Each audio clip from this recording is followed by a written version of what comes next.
во прва книга Езекил, прва глава, во неговата книга, како почнува? Што имаме тука?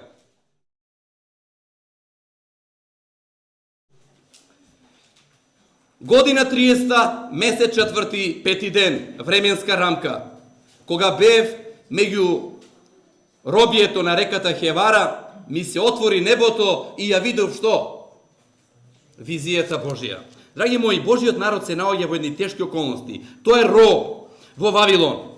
Но дали Господ едноставно ги заборавил? Не, тие отидо заради својот грев, ама Господ не ги заборави.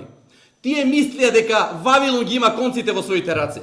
И во првата глава, што е многу важна за еврејскиот народ, секојаш првите глави во книгите се многу важни, Бог едноставно ја открива својата слава. Го повикува пророкот и вели: Езекил, имам нешто да ти покажам.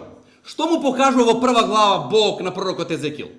Својот престол, својата слава и како тој ги води настаните во овој свет. Драги мои, мислиме дека големите велесили го држат овој свет во своји раце?